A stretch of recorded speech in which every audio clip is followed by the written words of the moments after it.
Hello everyone, कसे आहात? Fresh morning. कालच लाईव्हला एका मैत्रिणीचा मेसेज होता की मी डान्स करते, डान्स माझी हॉबी आहे. तर मी डान्स करते, डान्सचे व्हिडिओ अपलोड करते. मला स्वतःला मी डिप्रेशनमधून बाहेर काढण्यासाठी ह्या सगळ्या गोष्टी करतात, पण समाज फार मला नावं ठेवतो आहे, मला कॅरेक्टरलेस बोलतो आहे की का तर मी डान्सचे व्हिडिओज बनवते. तर मला यूट्यूब चॅनल पण स्वतःचं खोलायचं आहे, पण कळत नाही काय करू ते. हे समाज मला अजून नावं ठेवेल, अजून मला कॅरेक्टरलेस बोलतील, अजून काही काही वेगळी माझी बदनामी करतील.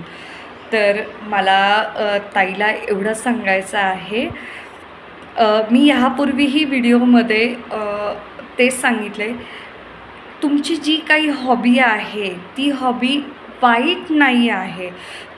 जेणेकरून दुसऱ्यांच्या तुमच्या हॉबीने दुसऱ्यांच्या काही भावना दुखवणार आहेत का? नाहीत. तुम्ही डान्स करताय तर त्या डान्सनी दुसऱ्यांची भावना दुखावली जाते का? नाही. त्याच्यातून तुम्हाला आनंद भेटतो आहे. ज्या गोष्टीतून तुम्हाला आनंद मिळतो आहे ती गोष्ट तुम्ही बिनधास्तपणे करा. जेव्हा एखादा माणूस डिप्रेशनमध्ये जाऊन सुसाईड करतो त्यावेळेस तो समाज नसतो त्याला त्यातून बाहेर काढण्यासाठी. तेव्हा कुठं गेलेला असतो हा समाज? तर तुम्हाला ज्या गोष्टीतून आनंद मिळतो आहे ती गोष्ट तुम्ही करा. यूट्यूब चॅनल ओपन केल्याने कुणाचं काहीही बिघडणार नाही आहे. कुणीही तुम्हाला नावं ठेवतो आहे तर या कानातून एखादी गोष्ट गेली आहे तर ती दुसऱ्या कानातून पटकन बाहेर काढून द्या, की त्याच गोष्टीचं सतत चिंतन करून अजून डिप्रेशनमध्ये जाऊ नका. आणि असं स्वतःला बिंदास घडवा की कोणीही काहीही बोलू दे, त्या गोष्टीचा माझ्यावर, माझ्या अंतर्मनावर कुठलाही परिणाम होत नाही आहे.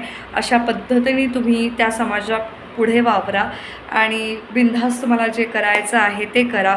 परंतु एक गोष्ट लक्षात ठेवा, आपल्या त्या गोष्टी करण्याने कुणाही व्यक्तीच्या भावना दुखवणार नाही किंवा कुठल्याही गोष्टी कुणाचंही नुकसान होणार नाही. या गोष्टीची खबरदारी घ्या आणि बिनधास्त तुम्हाला वाटेल त्या गोष्टी करा. व्हिडिओ बनवा, डान्स करा, इकडे तिकडे फिरायला जा, तुमचे जे काही छंद आहेत ते जोपासा आणि त्यातून स्वतःला घडवा.